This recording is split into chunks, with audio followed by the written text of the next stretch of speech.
जय हिंद लर्नर्स, स्वागत है आपका ओडी टेक कंप्यूटर्स में, जहां हम सीखते हैं टेक्नोलॉजी को सिंपल और प्रैक्टिकल तरीके से। अगर आप टैली ERP 9 को बेसिक से एडवांस तक सीखना चाहते हैं तो आप बिल्कुल सही जगह पर आए हैं।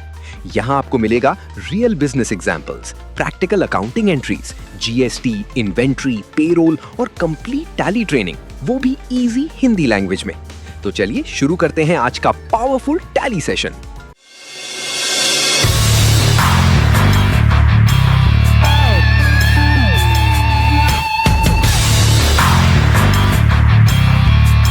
तो आज सिर्फ कंट्रा वाउचर के ऊपर में डिस्कस होगा एंड असाइनमेंट भी ओनली कंट्रा रिलेटेड। ठीक है, तो इसे समझ लो कंट्रा क्या है, फिर समझ जाओगे तो आराम से इजीली उसको एंट्री पास कर सकते हो। ठीक है ना। So here is the कंट्रा voucher. So what is कंट्रा voucher? So however you all of you know that कंट्रा voucher is using for only banking transactions. ठीक है ना। तो जहां पे भी बैंक का यूज होगा वहां पे कंट्रा का यूज किया जाएगा। ऑलराइट, अब ये कौन कौन सा यूज होगा बैंकिंग सेक्टर से उसको देख लेते हैं। ठीक है ना। तो बैंकिंग सेक्टर में money is transferred from cash to bank. ठीक है, कैश टू बैंक मतलब अगर कैश लेके जाओगे बैंक में डिपॉजिट करने के लिए, किसके अकाउंट में डिपॉजिट करोगे वो अलग बात है। अब खुद का अकाउंट में डिपॉजिट हो सकता है, कंपनी के अकाउंट में डिपॉजिट हो सकता है, या फिर जो आपका क्लाइंट है उसके बैंक अकाउंट में डिपॉजिट हो सकता है। बट कोई भी कैश अगर बैंक के किसी भी अकाउंट में या बैंक में डिपॉजिट होता है तो वहां पे कंट्रा का यूज किया जाता है। हो गया कंडीशन नंबर 1। सेकेंड कंडीशन क्या है? From bank to cash. Bank to cash मतलब अगर बैंक से आप किसी तरह का पैसा विड्रॉ करते हो। अब कैसे विड्रॉ करोगे? ठीक है ना। फर्स्ट तो ले लेते हैं कि विड्रॉल वाउचर में फिलअप करके विड्रॉ करोगे, थ्रू द चेक विड्रॉ करोगे, ATM के थ्रू में विड्रॉ करोगे। ठीक है ना। तो इतना सारे सोर्सेस हैं जिस तरह से हम क्या करेंगे, बैंक से कैश विड्रॉ करेंगे, मतलब बैंक टू कैश। ठीक है, ये हो गया सेकंड कंडीशन। थर्ड कंडीशन क्या है? From one bank to another bank मतलब एक बैंक से दूसरे बैंक में ट्रांसफर होगा। ठीक है ना। ओके, अब एक बैंक से दूसरे बैंक मतलब पहले तो सेल्फ प्रोसेस करते हैं। अब ये सेल्फ क्या है? सोच लेते हैं कि मेरा एक पर्सनल अकाउंट बैंक में है और एक कंपनी का अकाउंट भी बैंक में है। तो अगर मुझे कंपनी के अकाउंट मतलब जो करंट अकाउंट होता है और मेरा क्या है, सेविंग अकाउंट है, तो अगर कंपनी के अकाउंट से मुझे पैसा विड्रॉ करना है, ठीक है ना, विड्रॉ करना है, so one bank to another bank withdraw करना है, तो फिर क्या होगा, कंट्रा का यूज किया जाएगा। अगर मेरे सेविंग अकाउंट से कंपनी के अकाउंट में पैसा डिपॉजिट करना है तो क्या यूज करना है, कंट्रा यूज करना है। ठीक है, टू बैंक क्या होगा, अब सोच लेते हैं एक बैंक से दूसरे बैंक में जमा होगा या दूसरे बैंक से एक बैंक में पैसा आएगा, मतलब कहीं पे भी पैसा जाए या पैसा आए लेकिन दो bank account is the responsibility. ठीक है ना। ओके, नेक्स्ट आ जाते हैं from main cash to petty cash. From main cash to petty cash. अब ये पेटी कैश क्या होता है? पेटी कैश का मतलब होता है कुछ लूज अमाउंट जो कि अपने बिजनेस में एज ए कैश के तरह रखा जाता है, जो कि जरूरत पड़ने पे उसे यूज किया जा सकता है। मतलब हर जगह पे फोन पे, गूगल पे या फिर बैंकिंग ट्रांजेक्शन तो नहीं हो पाएगा, तो कुछ ऐसे भी होंगे जिन्हें कि हमें पेटी कैश देना पड़ता है। सोच लेते हैं कि जो डेली वेजेस लेबर है या फिर जो कैरेज डिलीवरी करने वाले हैं, कैरेज मतलब आपका जो सामान है वो लोग गाड़ी में लेके आते हैं और उसे ढोकर फिर दुकान तक पहुंचाते हैं। ठीक है ना। तो वो लोगों का में भी फोन पे ना हो गूगल पे ना हो, तो उन्हें उनको पेटी कैश देना पड़ता है। तो उस केस में क्या करोगे, आप बैंक जाओगे, ATM के थ्रू में कुछ पैसा उठा के लाओगे और अपने मतलब बिजनेस में हमेशा कुछ ना कुछ 2000, 5000, 10,000 पेटी कैश रखोगे और जो खर्चे के लिए यूज करोगे उसे पेटी कैश बोलते हैं। ठीक है ना। अब ये कंट्रा का शॉर्टकट की क्या है, F4। ठीक है, हम लोग ऑलरेडी यूज कर चुके हैं। ठीक है ना। अब ये क्या है, according to accounting rules a contra entry affects both cash account and bank account together. मतलब आपका कैश अकाउंट और आपका बैंक अकाउंट एक साथ काम करेगा, किस केस में, आपका कंट्रा का केस में। समझ में आ गया इतना? तो नो मोर कंफ्यूजन। अब यहाँ पे आ जाओ, main uses of कंट्रा voucher. So cash deposit into bank, ये एग्जांपल्स है, ठीक है ना, ये एग्जांपल्स है जिसे हमें एंट्री पास करना है, तो पहले से समझ लेते हैं ताकि हमें एंट्री करने में इजी हो। When cash is deposited into the bank, जब आप कैश लेकर जाओगे और बैंक में पैसा कुछ जमा करो, ठीक है। अब हो सकता है 1000 रुपए जमा करो, 2000 जमा करो, 5000, 1 लाख, 5 लाख, 10 लाख, कुछ भी। तो यहाँ पे एग्जांपल दिया है 10,000 डिपॉजिटेड इनटू एसबीआई बैंक, ठीक है। तो जब ये एसबीआई बैंक बोल रहा है तो ये असाइनमेंट आपको कंप्लीट करना है, तो यहाँ पे है असाइनमेंट, नीचे भी दिखाऊंगा आप लोग को, ये एग्जांपल की तरह है। तो एंट्री कैसे होगा, एसबीआई बैंक अकाउंट, ठीक है। अब यहाँ पे आ गया डीआर जो कि डेबिट है 10,000 टू कैश अकाउंट 10,000, मतलब एसबीआई बैंक अकाउंट को डेबिट करो और कैश अकाउंट को क्रेडिट करो। ये डबल एंट्री मोड सिस्टम में होता है। सिंगल एंट्री मोड सिस्टम में क्या है, हम दोनों कंपेयर करेंगे, मतलब हमारे लिए कौन सा इजी है, सिंगल एंट्री मोड या डबल एंट्री मोड। बट दोनों एंट्री मोड में हम ये ट्रांजेक्शन कंप्लीट कर सकते हैं, ठीक है। तो इसको थोड़ा सा हम लोग मिनिमाइज करेंगे और हम लोग चलेंगे अपने टैली की ओर, ठीक है ना। सो टैली को ओपन कर लेते हैं और टैली को ओपन करने के बाद ये ट्रांजेक्शंस को थोड़ा पास करते हैं, ठीक है ना। एजुकेशनल मोड पे आ जाते हैं, ठीक है ना। अब हमें कहाँ जाना है, अकाउंटिंग वाउचर में, बिकॉज हमें ट्रांजेक्शंस करना है ना, तो ट्रांजेक्शन करने के लिए हमें कहाँ जाना पड़ेगा, अकाउंटिंग वाउचर में जाना पड़ेगा। तो अकाउंटिंग वाउचर में चलते हैं। अब ये पेमेंट है, हमें शॉर्टकट की यूज करना है, क्या, F4 यूज कर लो। ये कौन से फॉर्मेट में है, सिंगल एंट्री फॉर्मेट कि double entry format, single entry format में। अगर इसे हमें डबल एंट्री फॉर्मेट में यूज करना है तो कैसे यूज करेंगे, F12 कॉन्फ़िगरेशन करके यूज करेंगे। तो पहले हम लोग सिंगल एंट्री मोड में चेक कर लेते हैं, फिर डबल एंट्री मोड का भी यूज कर लेंगे, ठीक है ना। अब यहाँ पे क्या करना है, पहले यहाँ पे क्या बोल रहा है देख लो, ठीक से देखो, 10,000 deposited into SBI bank account debited, ठीक है ना, उसको डेबिट करना है। तो डेबिट करना है मतलब सिंगल एंट्री मोड में ये पहला फॉर्मेट जो है, ठीक है। अब यहाँ पे क्या करेंगे, ऑल्ट सी प्रेस कर लो। अब ऑल्ट सी प्रेस करने के बाद हमें क्या चाहिए, इसको थोड़ा सा मिनिमाइज कर लेते हैं। ऑल्ट सी प्रेस करने के बाद यहाँ पे लेजर बनाना है, तो क्या कौन सा लेजर बनाना है, एसबीआई का। हम लोग एसबीआई ही बनाएंगे, जो बोल रहे हैं हम वही करेंगे, ठीक है ना। हम ये प्रैक्टिस के लिए कर रहे हैं, ठीक है ना। अब आ जाते हैं एसबीआई, ठीक है, और यहाँ पे लिख लेते हैं एसबीआई बैंक अकाउंट, हो गया। अब जितने भी बैंक होते हैं किसके अंडर में जाते हैं, बैंक अकाउंट। तो बी प्रेस कर लो, बी प्रेस करोगे तो बी रिलेटेड सारी चीजें मिल जाएंगे, तो बैंक अकाउंट्स लिख लेते हैं, ओके। अब यहाँ पे जा रहा है अकाउंट होल्डर्स नेम, ठीक है। अब जो अकाउंट होल्डर है, तो कोई ना कोई तो अकाउंट होल्डर होगा ही होगा, ठीक है। तो सोच लेते हैं कि ये मेरा करंट अकाउंट है और ये ओडीटेक के नाम पे ही अकाउंट है बैंक में। अकाउंट नंबर बोल रहा है, अकाउंट नंबर भी डाल लेते हैं, ठीक है ना। सो मैं एक डमी अकाउंट नंबर डाल रहा हूँ। आईएफएससी कोड बोल रहा है एसबीआई का, बुर्ला का एसबीआई कोड डाल देते हैं, आईएफएससी कोड। सो SBIN 002034, ठीक है, 2034 हमारा ब्रांच कोड है। बैंक, अब ब्रांच आ जाते हैं, ब्रांच कहाँ पे है, बुर्ला में है, बुर्ला डाल लेते हैं, ठीक है। सेट चेकबुक्स, अगर आपका जो बैंक अकाउंट है वो चेकबुक कॉन्फ़िगरेशन है, यहाँ पे तो आप लोग डमी यूज कर रहे हो, प्रैक्टिस कर रहे हो, जब रियल फील्ड में पहुंचोगे तो हर बिजनेस का करंट अकाउंट का एक चेकबुक होता है और बहुत सारे जगह में चेक से ही पेमेंट किया जाता है। तो सेट चेकबुक्स, तो चेकबुक को हम लोग कॉन्फ़िगरेशन कर लेते हैं, यस, ठीक है ना।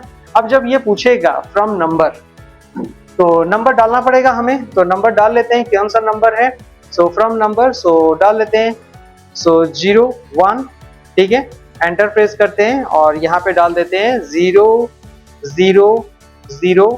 ठीक है, 000 हो गया, एंड इसे डाल देते हैं 100, मतलब नंबर ऑफ चेक्स कितना है, 100, मतलब मेरा 100 पेजेस का चेकबुक है, ठीक है ना। उसके बाद एंटर प्रेस करो, चेकबुक का नाम भी होना चाहिए, चेकबुक का नाम भी होता है जिसके ऊपर में आप साइन करके चेक पेमेंट करते हो। तो यहाँ पे चेकबुक का नाम भी डाल देते हैं, ठीक है ना, क्योंकि हम लोग बैंकिंग ट्रांजैक्शन समझ रहे हैं तो पूरा कंप्लीटली प्रोसीजर वाइज चलते हैं, ठीक है। उसके बाद एंटर प्रेस करो, सेट चेक प्रिंटिंग कॉन्फ़िगरेशन, अभी फिलहाल तो नो रखना है। अब ये कॉन्फ़िगरेशन क्या होता है, प्रिंटिंग कॉन्फ़िगरेशन, जिस तरह का चेक होता है जिसे आप लोग साइन करके अमाउंट लिख के, ठीक है ना, तो चेक भी दो तरह का होता है, एक होता है देन अकाउंट पे चेक, एक होता है बेयरर चेक, एक होता है सेल्फ चेक। इस तरह का डिफरेंट डिफरेंट टाइप का चेक होता है, ठीक है ना। तो अगर आपको कॉन्फ़िगरेशन करना है, कॉन्फ़िगरेशन का मतलब क्या होता है, अगर आप जिस तरह का चेक दे रहे हो सामने वाले को एग्जैक्ट उसी तरह का चेक अगर आपको प्रिंट आउट निकाल के एज ए हार्ड कॉपी के तरह आपको फाइल में रखना है तो आप इसे यस कर सकते हैं, ठीक है। तो फिलहाल मैं इसे नो रख रहा हूँ, okay. Address SBI bank account है, एड्रेस कहाँ पे है, एड्रेस कंप्लीटली लिख लेना है, बुर्ला, ठीक है। एंड ये तो उड़ीसा है, पिन कोड भी लिख लेते हैं 768017, ठीक है, और इसको एक्सेप्ट कर लेते हैं। ये कंप्लीटली अपना रेडी हो गया। अभी हमारा एसबीआई बैंक अकाउंट जिसमें कि कुछ भी पैसा नहीं है, ये सिंगल एंट्री मोड पे है, ठीक है, ध्यान से देखो, फिर डबल एंट्री मोड पे भी जाएंगे, ठीक है ना।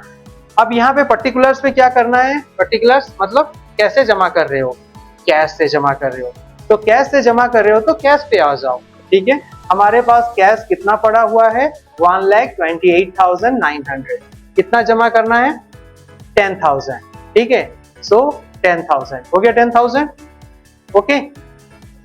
सो 10,000 हो गया ना, ये कितना हुआ, 1,000 हो गया। चलो और एक जीरो लगा लेते हैं, 10,000। अब यहाँ पे देखो जो 1,28,000 था, अब ये हो गया 1,18,000 बिकॉज 10,000 हमारा कैश से डिडक्ट हो गया, लेकिन हमारे बैंक में 10,000 पहुंच गया। अब इसको जो भी नरेशन लिखना है नरेशन लिख लो। अब यहाँ पे पूछ रहा है कि आप कैश डिपॉजिट कर रहे हो, ठीक है ना, तो कैश डिपॉजिट का इसका डिनोमिनेशन भी बना लेते हैं, 10,000। 10,000 मतलब कितना हो गया, ठीक है ना, 20, ठीक है, 500 रुपीज 20 नंबर्स, सो इट्स 10,000 और इसे एक्सेप्ट कर लो। बैंक पूछ रहा है, अगर बैंक का इसका डिटेल्स देना चाहते हो तो ये भी डिटेल्स दे सकते हो, करते हैं, या फिर स्पेसिफिक बैंक नेम अगर डालना चाहते हो तो स्पेसिफिक बैंक नेम पे चले जाओ। यहाँ पे बैंक नेम आएगा, किस बैंक अकाउंट में डिपॉजिट कर रहे हो, एसबीआई, और लिख भी लेना ब्रांच का नाम एसबीआई बुर्ला, काम खत्म, ठीक है ना। तो नॉट एप्लीकेबल मतलब कोई भी बैंक देने का जरूरत नहीं है, बट स्पेसिफिक बैंक देना है कि किस बैंक अकाउंट पे पैसा जमा कर रहे हो तो आप उसे मेंशन कर लेना। नरेशन डालना है, नरेशन डाल लेना, ठीक है, मैं नहीं डाल रहा हूँ, या फिर लिख सकते हो यहाँ पे deposit cash in my SBI bank account. अब इसको एक्सेप्ट कर लो, ये हो गया हमारा एंट्री पास, ठीक है। अब ये हो गया सिंगल एंट्री मोड में, ठीक है। बट जो एडवांस लेवल का टैली होता है ना, उसमें सिंगल एंट्री मोड का कम यूज होता है, डबल एंट्री मोड का ज्यादा यूज होता है, because it's a practice on the debit and credit system, ठीक है। तो डेबिट एंड क्रेडिट के लिए अब हम लोग कॉन्फ़िगरेशन करेंगे। अब हम लोग डबल एंट्री मोड पे जाएंगे और उसे एंट्री करेंगे। डबल एंट्री मोड के लिए क्या करना है, अपन को F12 प्रेस कर लेना है, और F12 प्रेस करने के बाद हम लोग को आ जाना है यहाँ पे। सो यहाँ पे लिखा है ना, use a single entry mode for payment receive Contra vouchers, ठीक है। अब ये यस है, यस है मतलब सिंगल एंट्री मोड चल रहा है। अगर हम इसे नो करेंगे तो ये डबल एंट्री मोड बन जाएगा, ठीक है। अब इसको एक्सेप्ट कर लेते हैं, ठीक है। अब हमारा ये डबल एंट्री मोड बन चुका है सीआर और डीआर फॉर्मेट, ठीक है ना।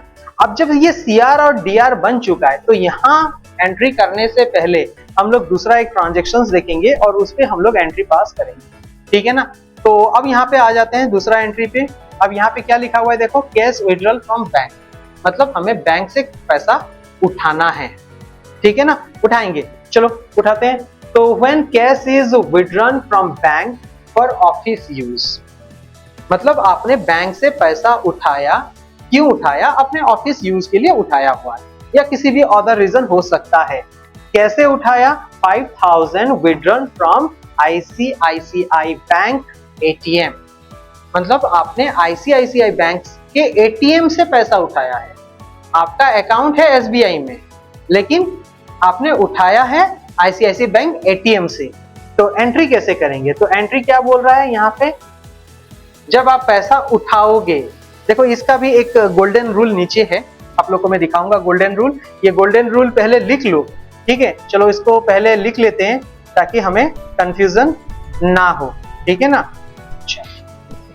अब ये गोल्डन रूल को आप लिख लो ताकि आप लोगों को कंफ्यूजन ना हो, ठीक है। गोल्डन रूल क्या बोलता है, व्हेन कैश कम्स इन, जब कैश हमारे पास आए, कहां से आए, कैश कहां से आएगा, बैंक से आएगा, तो क्या करना है, कैश को डेबिट करना है, ठीक है, व्हेन कैश गोज आउट,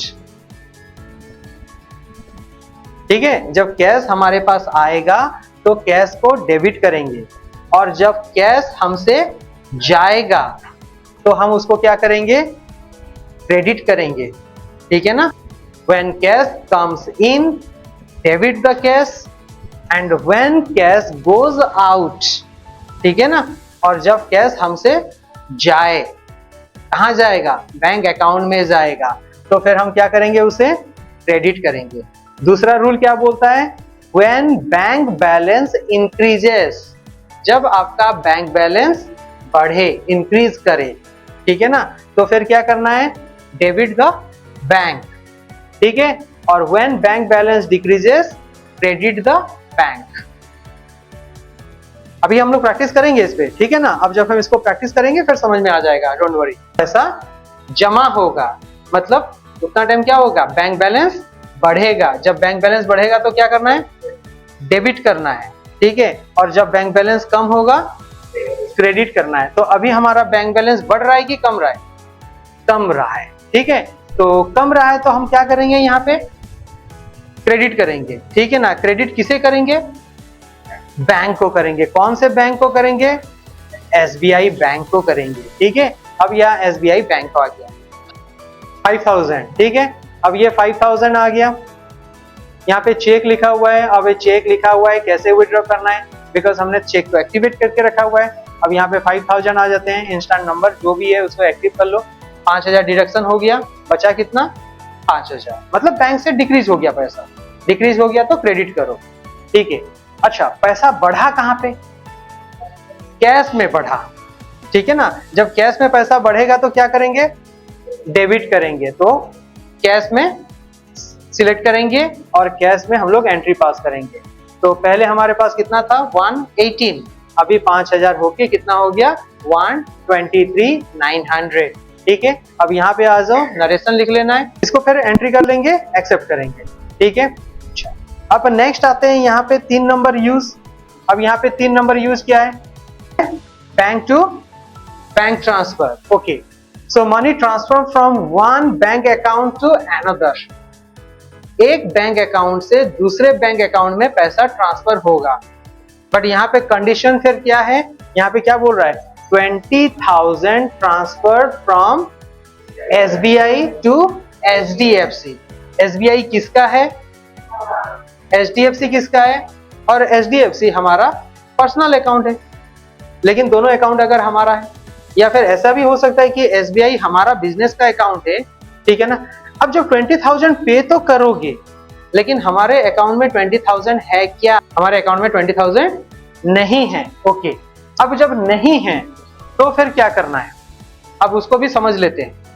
पहला काम तो ये है कि जिसे आपको, आपका तो यहाँ पे दिखाई दे रहा है एसबीआई बैंक अकाउंट, लेकिन सामने वाले का एचडीएफसी अकाउंट नहीं है। अब जब सामने वाले का एचडीएफसी अकाउंट नहीं है तो क्या करना पड़ेगा, बनाना पड़ेगा, ठीक है ना। अच्छा, दूसरा चीज ये कि पैसा आपका इंक्रीज हो रहा है कि डिक्रीज हो रहा है, डिक्रीज हो रहा है। जब डिक्रीज होता है तो क्या करते हैं, क्रेडिट करते हैं। चलो, तो क्रेडिट करेंगे। पहले आप लोग को मैं थोड़ा रॉन्ग एंट्री करके दिखाता हूं। मैंने क्या समझाया था आपको कि टैली में आप जैसे भी एंट्री करोगे टैली एक्सेप्ट करेगा, जो भी एंट्री करोगे ना टैली एक्सेप्ट करेगा, उसे कोई फर्क नहीं पड़ता आप सही एंट्री कर रहे हो या गलत एंट्री कर रहे हो, लेकिन जो भी आप एंट्री करोगे वो पास हो जाएगा। अब यहाँ पे जो क्वेश्चन था, आप लोग क्या करोगे, आपका जो अकॉर्डिंग टू द क्वेश्चन के हिसाब से क्या करोगे, एसबीआई बैंक अकाउंट जाओगे आप, और यहाँ ये चेक नहीं करोगे कि यहाँ पे 5,000 है, 10,000 है, क्या है। आप सिर्फ असाइनमेंट कंप्लीट करने के लिए क्या करोगे, सो 20,000 चिपका डालोगे, ठीक है। अब 20,000 तो यहाँ हो गया, ठीक है। अब 20,000 प्रेस करने के बाद आप आओगे यहाँ पे, ठीक है। अब ये चेक तो बाय डिफॉल्ट सेट हो चुका है अपना, तो इसलिए वो शो कर रहा है, ठीक है, शो करने दो। तो 20,000 आ गया। अब ये रेड कलर में शो कर रहा है, क्यों शो कर रहा है, जबकि हमारे बैंक अकाउंट में 5,000 है, आप सामने वाले को पे कर रहे हो 20,000, ठीक है। अगर रियल लाइफ में अगर आप पे करने जाओगे वो तो पे होगा ही नहीं, लेकिन ये क्या है, टैली है ना, ये क्यों एंट्री कर रहे हैं हम, तो हम यहाँ पे कुछ भी एंट्री कर सकते हैं, ठीक है। तो यहाँ पे एंट्री पास हो जाएगा, ठीक है, क्रेडिट तो हो गया। हमारा डिक्रीज कर रहा है। दूसरा चीज, अब जब यहाँ पे आएंगे हम कहाँ पे, कैश पे, हमें तो कैश नहीं करना है ना, एचडीएफसी बैंक में पास करना है, ठीक है ना।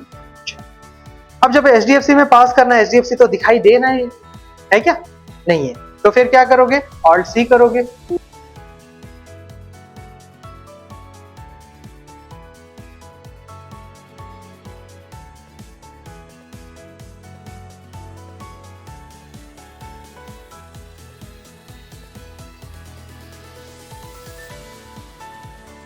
बैंक लिख लो, स्पेस बार दोगे, स्पेसिफिक बैंक नेम बोल रहा है तो स्पेसिफिक बैंक नेम आ जाते हैं और यहाँ पे हम लोग एचडीएफसी लिख लेते हैं, ठीक है। और यहाँ पे नरेशन जो भी लिखना है आप लिख सकते हो, लेकिन फिलहाल मैं एंट्री पास नहीं कर रहा हूँ। क्यों एंट्री पास नहीं कर रहा हूँ, क्योंकि मैंने सिर्फ समझाने के लिए ये एंट्री कर रहा था, क्योंकि यहाँ पे नेगेटिव शो कर रहा था। कि मैं आपको सिर्फ ये बताना चाहता हूँ कि आप किसी तरह का भी एंट्री करो, वो एंट्री होगा, चाहे आप पॉजिटिव एंट्री करो तो भी होगा, नेगेटिव एंट्री करो तो भी होगा। तो अभी हम लोग क्या करेंगे, हम लोग वापस जाएंगे और वापस जाने से पहले हम लोग क्या करने वाले हैं, पहले हम यहाँ पे थोड़ा पैसा डिपॉजिट करने वाले हैं, ठीक है ना। बिकॉज हमारे अकाउंट में कितना पड़ा हुआ है, 5000 पड़ा हुआ है, ठीक है ना। तो अभी हम लोग डिपॉजिट करेंगे। तो डिपॉजिट करने के लिए हम लोग पूरा वापस चलेंगे ताकि आपको समझ में आए यहाँ से, ठीक है। अब डिपॉजिट करना है। अच्छा, डिपॉजिट जब करेंगे पैसा तो कहाँ का पैसा बढ़ेगा, बैंक का पैसा। बैंक का पैसा जब बढ़ता है तो उसे डेबिट करेंगे या क्रेडिट करेंगे, डेबिट करेंगे, ठीक है। और पैसा कहाँ से कम हो रहा है, कैश कम हो रहा है। मतलब कैश अगर कम हो रहा है तो उसे क्या करना है, क्रेडिट करना है। वेरी गुड, इतना ही तो समझना है इसमें, ठीक है।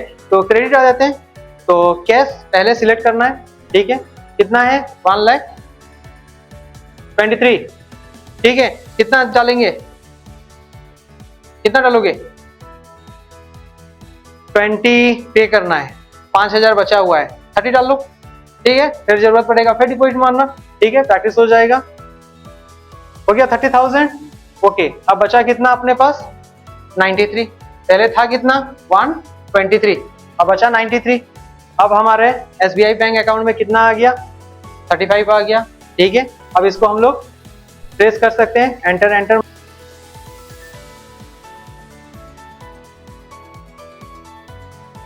क्रेडिट करते हैं, ठीक है।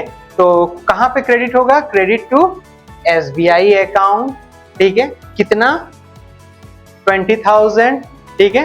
20,000 हो गया। अब इसको एंटर एंटर एंटर प्रेस कर लेते हैं, ठीक है।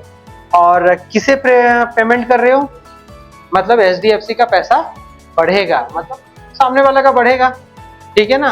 अच्छा, तो हम लोग क्या करेंगे, एचडीएफसी पे आएंगे, पहले हम उसको कितना पे करेंगे, 20,000, ठीक है ना। अब उसको क्या करना है, कुछ नहीं करना है, सादा सिंपल आना है और यहाँ पे अब इसको एंटर पास कर लेंगे। तो ये हो गया बैंक टू बैंक। तो 3 चीज समझ में आ गया, क्या क्या समझ में आया, cash to bank, bank to cash, bank to bank, ठीक है। तो लर्नर्स, आज के इस टैली ERP 9 सेशन में इतना ही। उम्मीद करता हूं कि आपको ये टॉपिक क्लियरली समझ आया होगा। अगर वीडियो हेल्पफुल लगा हो और किसी दूसरे को एजुकेशन के लिए मदद करना चाहते हैं तो वीडियो को लाइक करें, शेयर करें और चैनल ऑडिटेक कंप्यूटर्स को सब्सक्राइब करना बिल्कुल मत भूलिए। मिलते हैं नेक्स्ट प्रैक्टिकल टैली क्लास में। तब तक सीखते रहिए और टेक्नोलॉजी के साथ ग्रो करते रहिए। जय हिंद।